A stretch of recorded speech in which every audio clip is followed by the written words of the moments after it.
가수 전영록 씨가 부른 사랑은 연필로 쓰세요라는 혹시 노래를 아십니까? 네. 들어본 적 있으십니까? 꿈으로 가득한 설레이는 이 가슴에 맞죠? 사랑을 쓰려거든 연필로 쓰세요. 쓰다가 틀리면 뭐합니까? 맞습니다. 지우개로 깨끗이 지워야 하니까.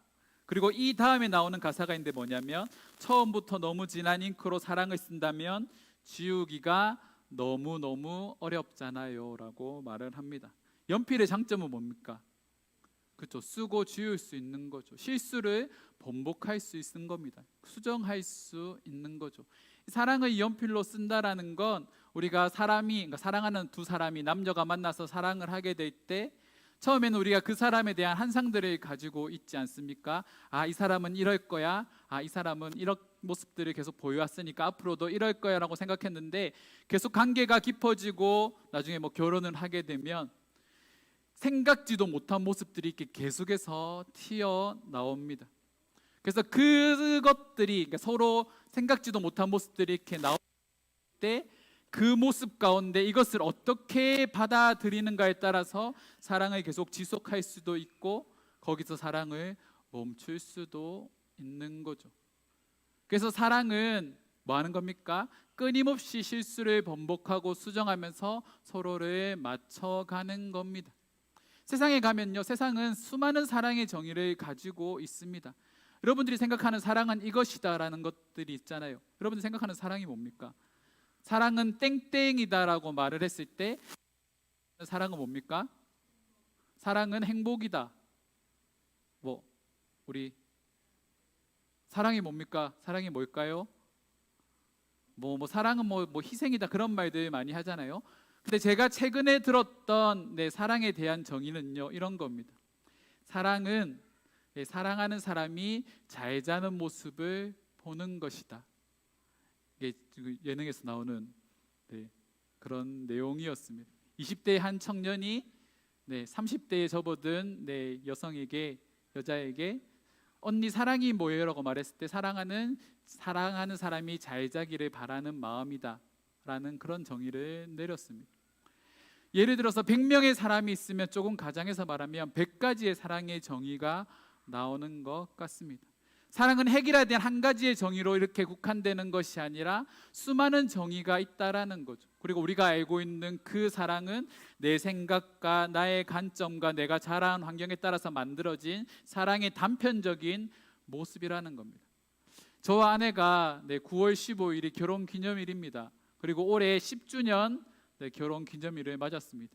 그래서 10주년을 맞아서 뭔가 특별한 건 하진 않고 그냥 매년 그렇다시피 이렇게 넘어왔지만 그날 그냥 아내와 조금 깊은 대화를 한번 나눠봤습니다. 한 새벽 2시까지 이렇게 이야기를 나누면서 10년을 살았는데 서로 있습니다. 저도 아내에게 항상 바라는 건 하나밖에 없거든요.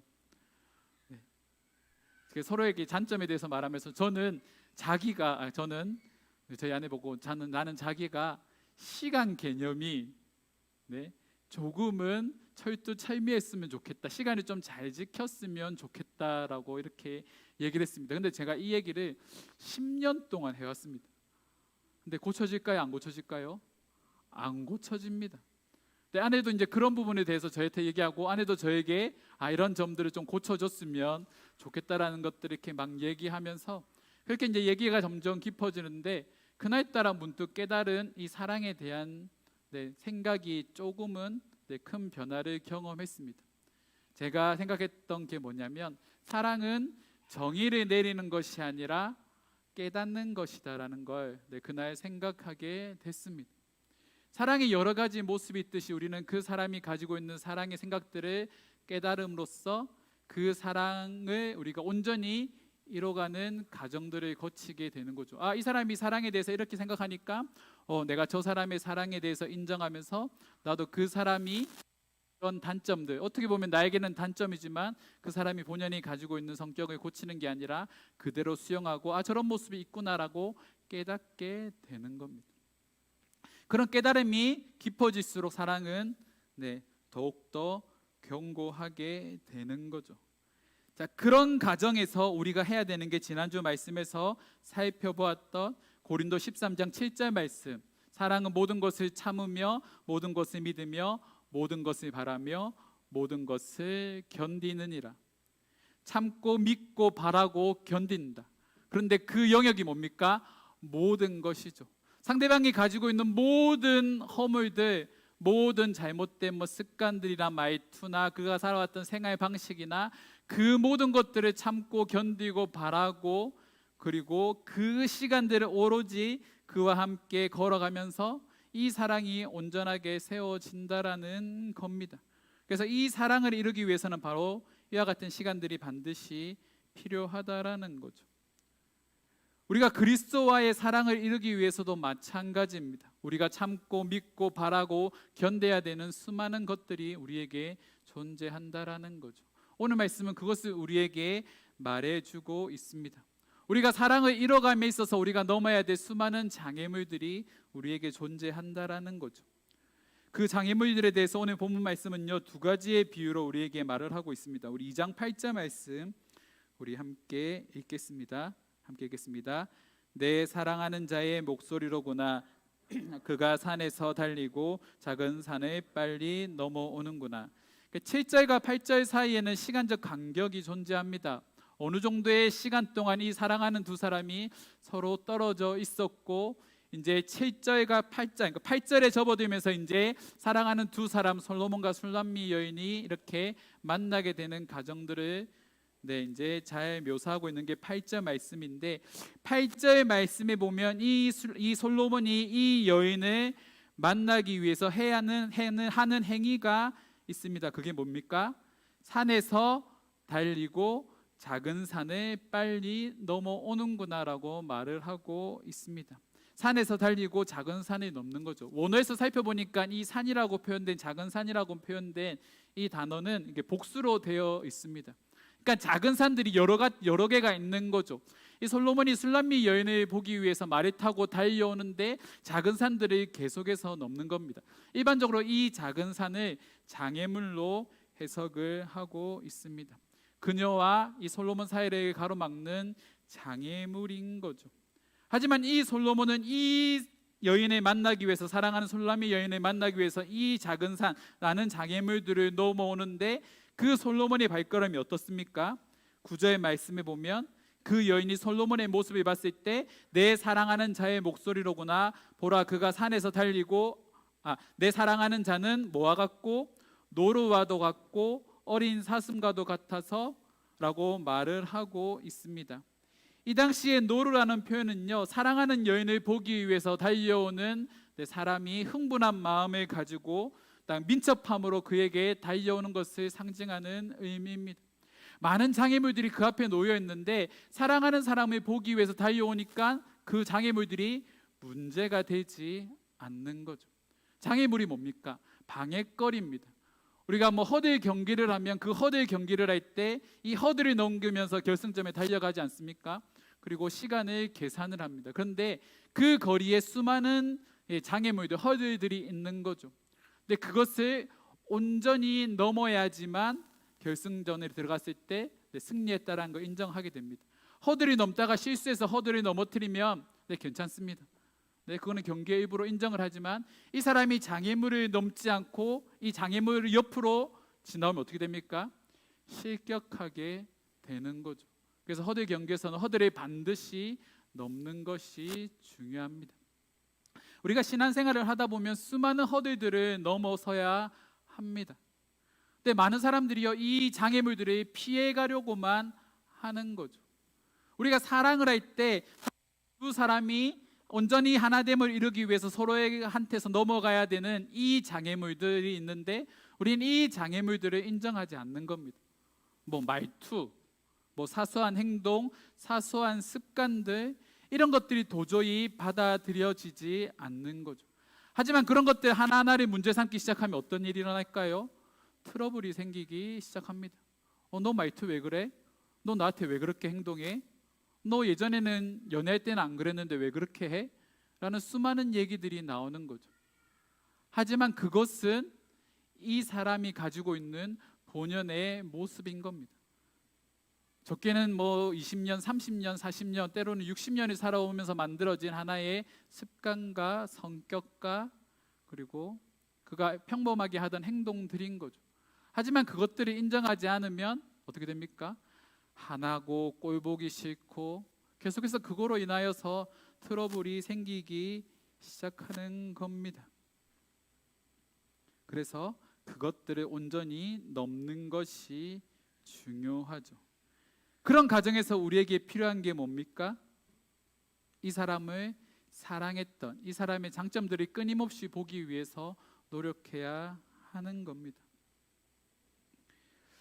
우리가 하나님과의 관계에서도 우리가 넘어야 되는 수많은 장애물들이 있는데 이 장애물들 때문에 우리가 하나님을 사랑하는 마음들을 많이 잃어버리는 것 같습니다. 한 가지 질문을 던져볼까요? 여러분들 예배 자리에 나오는 게 여러분들 설레임이 있습니까? 이 예배를 드리는 것이 일주일 동안 6일 동안 세상에서 살다가 주일이 되었을 때 이 예배 자리에 나오는 것이 여러분들에게 설렘이 있으신가요? 나 오늘은 주일 교회 가야지. 교회 가서 예배 드려야지. 내가 좋아하는 교회 성도들을 만나서 지체들을 만나서 함께 교제하는 그 시간들이 설레이고 즐겁고 막 기다려지십니까? 이런 설렘들이 우리에게 잃어버렸을 때 어떻게 될까요? 우리에게 예배가 습관처럼 하나의 습관화가 되어버리는 겁니다. 그냥 그저 시간이 되면 주일이 되면 예배 오는 것이 당연한 것처럼 여겨지고 그냥 예배를 온전히 하나님께 드리는 것이 아니라 예배를 때우는 듯한 그냥 예배를 하나의 미션을 통과처럼 미션을 수행하는 것처럼 여기기 시작한다라는 겁니다. 왜 그럴까요? 우리가 생각하는 예배에 대한 정의가 세워졌기 때문입니다. 예배는 그냥 일주일에 한 번 가서 드리면 되는 거야. 이렇게 끝나버리는 거죠. 아까 사랑에 대해서 잠깐 말씀을 드릴 때 사랑에 대한 정의에 대해서 말씀을 드릴 때 사랑은 뭐 10명, 100명의 사람이 사랑을 하면 100가지의 정의가 있다라고 제가 말씀을 드렸습니다. 우리가 하나님을 사랑한다라고 말했을 때 우리가 알고 있는 하나님의 사랑이 단편적인 사랑이라고 한다면 내가 생각하는 하나님의 그 모습이 어떤 나에게 정형화된 하나의 모습으로 그렇게 국한되어 있다면 우리는 그 사랑을 끊임없이 지속할 수가 없는 겁니다. 하지만 이 사랑을 지속하기 위해서 우리가 해야 될 게 뭘까요? 하나님의 새로운 모습들이 끊임없이 발견해야 되는 거죠. 우리가 알지 못했던 하나님을 깨닫기 시작하고 우리가 발견하지 못했던 하나님의 모습을 발견함으로 그 하나님의 사랑이 얼마나 크신지를 우리가 깨닫게 되는 겁니다. 그 깨닫는 과정이 바로 우리가 드리는 예배고 말씀을 읽는 시간이고 기도하는 시간입니다.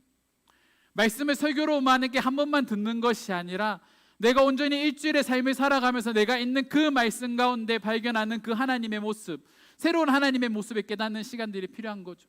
제가 하나님을 처음 만났을 때 제가 느꼈던 하나님은 두려움의 하나님입니다.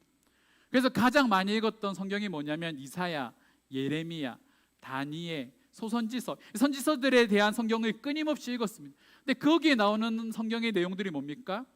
끊임없는 심판, 하나님께서 이스라엘 백성들을 벌 주시는 거, 포로로 잡혀가는 거, 그런 모습이 제가 처음 하나님을 만났을 때 느꼈던 감정이었습니다. 느낌이었습니다.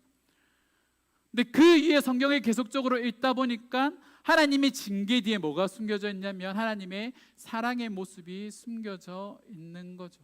사랑하니까 징계하고 사랑하니까 때로는 그 징계와 함께 어떤 고난이나 역경들을 주시는 겁니다. 왜요? 그런 역경과 고난이 없으면 사람들이 돌아서지 않기 때문입니다.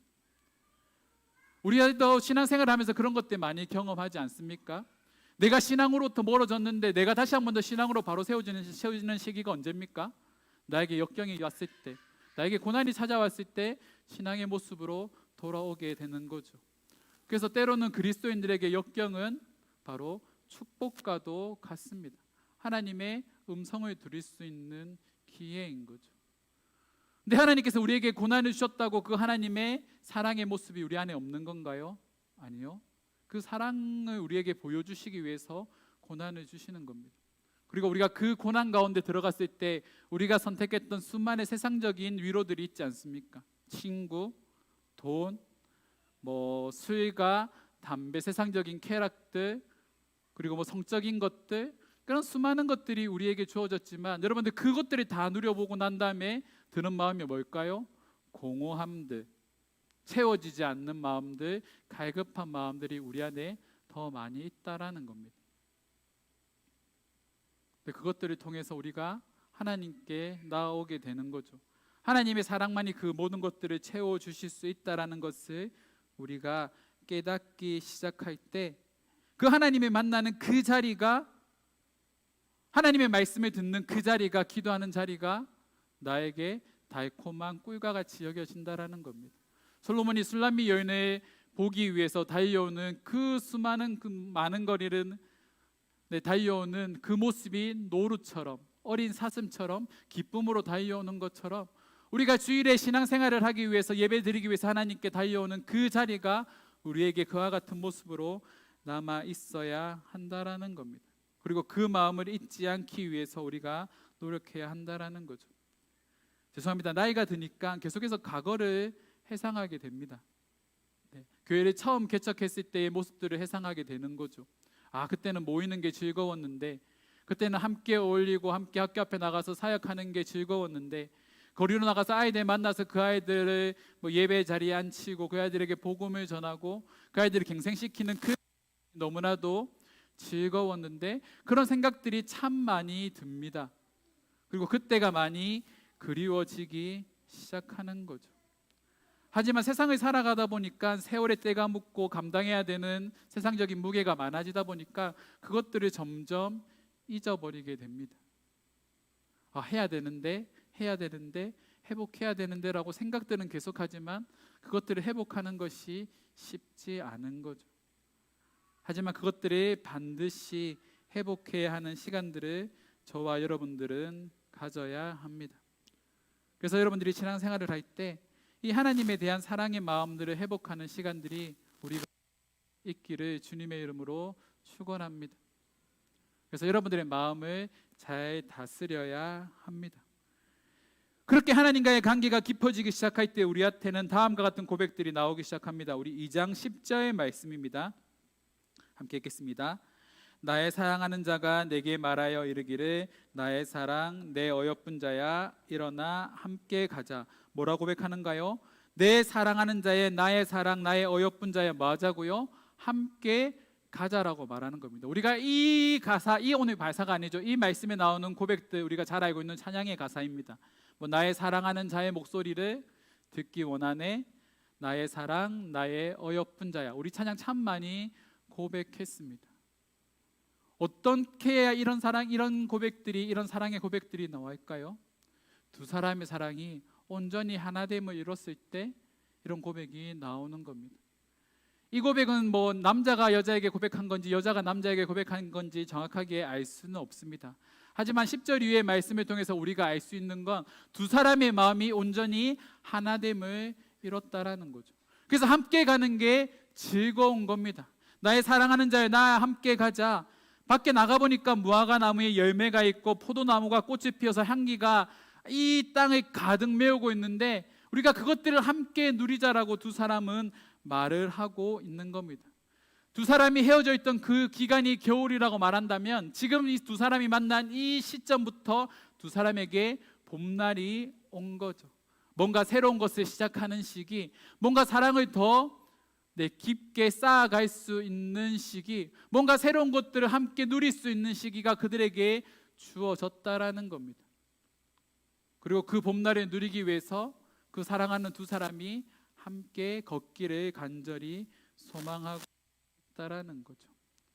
어찌 보면 저와 여러분들은 이 신앙생활을 함에 있어서 지금은 겨울과 같은 시기를 보내는지도 모르겠습니다. 하나님과의 관계에서 많이 소홀해졌고 내 말씀과 기도 그리고 온전한 주일 성소 그리고 하나님께 마땅히 드려야 될 것들을 드리지 않는 우리의 신앙의 모습이 여전히 남아있다면 우리는 그것들을 모두 다 무너뜨리고 이제는 주님과 동행하는 삶, 10절 이후에 고백하고 있는 것처럼 주님과 함께 동행하고 그분과 함께 하나님께서 주시는 은혜를 누리고 그분의 사랑에 온전히 거하는 삶을 회복할 필요가 있습니다. 그렇게 하기 위하여서 우리가 한 가지 무너뜨려야 되는 한 가지 우리의 장애물들이 있습니다. 2장 15절 말씀에 보면 그 장애물을 작은 여우라고 표현하고 있습니다. 우리 15절 말씀 함께 읽겠습니다. 곧 포도원을 허는 작은 여우를 잡으라. 우리의 포도원의 피는 튀었음이라. 포도원은요, 두 사람을 상징합니다. 사랑하는 두 사람 사이에 이 두 사람의 사랑을 해방하는 뭐가 있습니까? 작은 여우가 있습니다. 당시 문화에서 여우는요, 파괴자를 상징합니다. 그런데 이 여우에 대해서 말할 때 큰 여우, 아주 큰 덩치를 가지고 있는 여우에 대해서 말을 하는 게 아니라 작은 여우에 대해서 말을 하고 있습니다. 이것을 주석에서 찾아보니까 그렇게 해석을 하더라고요. 큰 여우는 포도밭에 들어오면 배가 고프니까 그냥 포도만 먹고 그냥 간답니다. 근데 자원정은 어떠하냐면 포도 열매를 먹는 것뿐만이 아니라 밭에 막 이렇게 해치기 시작하면서 그 밭을 엉망으로 만드는 거죠. 그래서 큰 여우보다 작은 여우를 더 경계해야 된다라고 말을 하고 있습니다. 우리가 신앙생활을 할 때 우리가 경계해야 되는 건 큰 문제들이 아닙니다. 우리가 안일하게 생각하는 작은 생각들인 거죠. 쉽게 말하면 예배 시간에 죄송합니다, 지각하는 거. 이것도 우리의 작은 습관에서 비롯된 거지 않습니까? 자주 말씀드리지만 여러분도 회사에 직장 생활할 때 여러분들 지각하십니까? 절대로 지각하지 않습니다. 여행 갈 때 여러분들 여행 가면 비행기표 끊으면 1시간, 2시간 전에 가서 대기하고 계시지 않는가요? 그렇게 하고 계실 겁니다. 근데 왜 우리는 하나님 앞에 예배드리는 그 시간을 그와 같은 모습으로 드리지 않는 겁니까? 우리가 하나님에 대해서 너무 익숙해지다 보니까 하나님께 소홀하기 시작하는 거죠. 사랑하는 두 사람의 연인 사이에도 마찬가지입니다. 이 두 사람의 관계를 깨트리는 게 뭘까요? 전문 용어인데 그냥 차라리 커다란 큰 잘못을 이렇게 저지르면 그냥 한번 대노하고 끝나는 경우들이 많습니다. 만약에 제가 아내 몰래 고가의 물건을 샀어요. 그럼 고가의 물건을 샀을 때 아내한테 그냥 자기야 나 이거 샀어 라고 말하면 야 이거 왜 샀어? 필요 없는 거잖아. 쓸데없이 왜 샀어? 이렇게 하고 한번 화내고 그냥 넘어갈 때가 많습니다. 하지만 사소하게 하는 작은 거짓말들, 그런 것들은 어떨까요?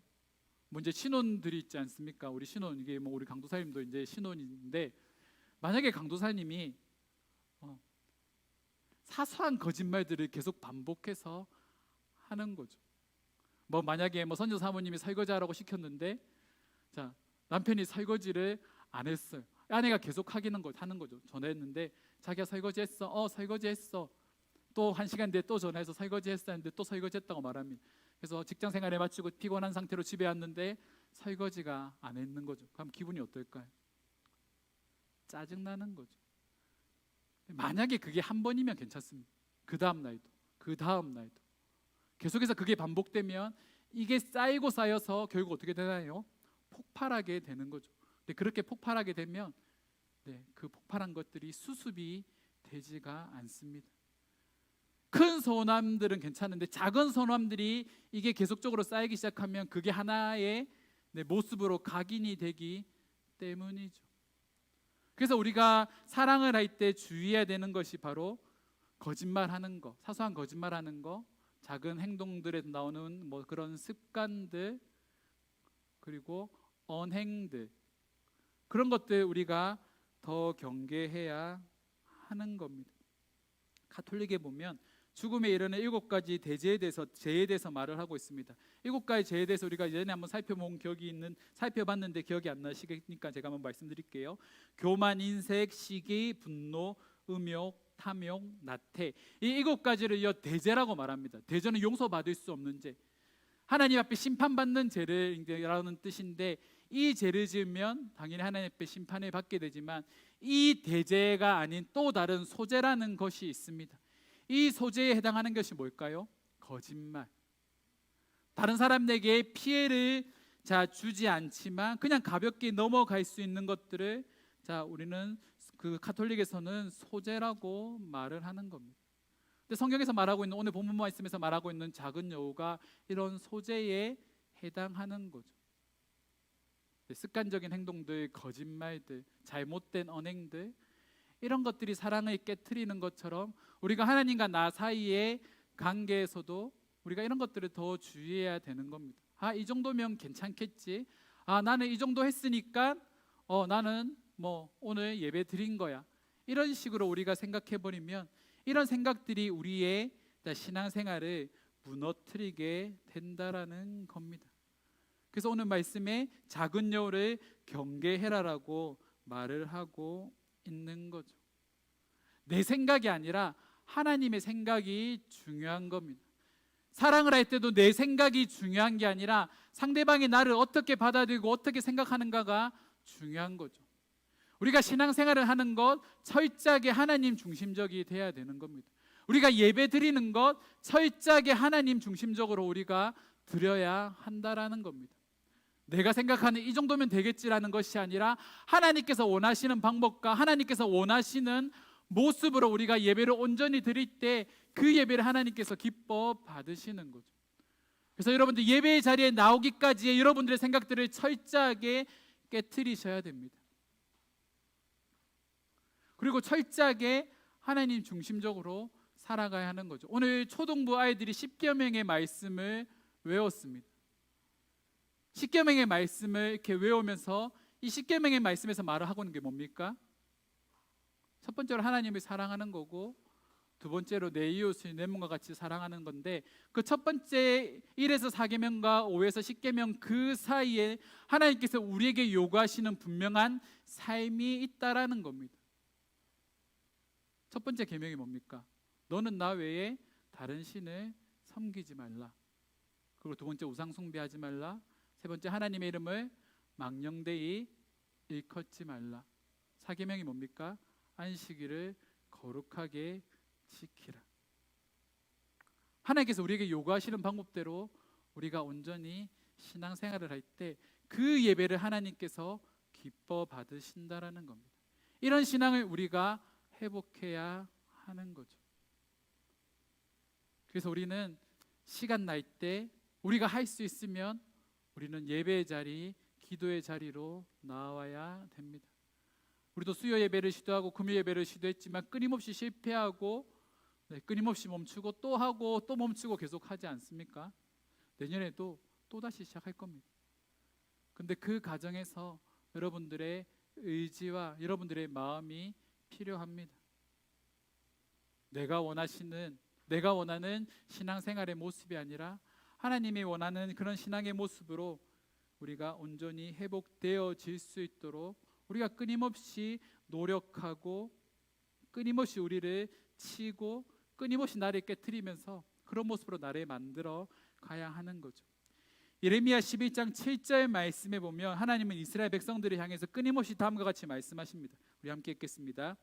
내가 너희 조상들을 애굽 땅에서 인도하여 낸 날부터 오늘까지 간절히 경계하며 끊임없이 경계하기를 너희는 내 목소리를 순종하라 하였으나, 애굽에서 말 때부터 인도하여 낸 그 시점부터 지금까지 하나님은 끊임없이 말씀하십니다. 뭐라 말씀하십니까? 경계해라. 끊임없이 경계해라. 뭘 경계합니까? 가나안 땅의 우상 숭배의 문화, 그들이 가지고 있었던 음란한 문화, 이방신을 섬기는 문화, 그것들이 끊임없이 경계하라고 하나님께서 말씀을 하셨습니다. 그리고 그 이후에 뭐라 말씀하십니까? 이후에 등장하는 말씀이 내 목소리에 뭐하라고요? 순종하라라고 하나님께서 우리에게 말씀하시는 거죠. 우리에게 필요한 게 뭡니까? 경계를 넘어 순종입니다. 하나님은 지금도 우리에게 수많은 것들을 경계하라라고 말씀하십니다. 이 말씀은요, 지금도 저와 여러분들에게 동일하게 적용이 되는 말씀입니다. 우리가 세상적인 문화를 끊임없이 경계해야 됩니다.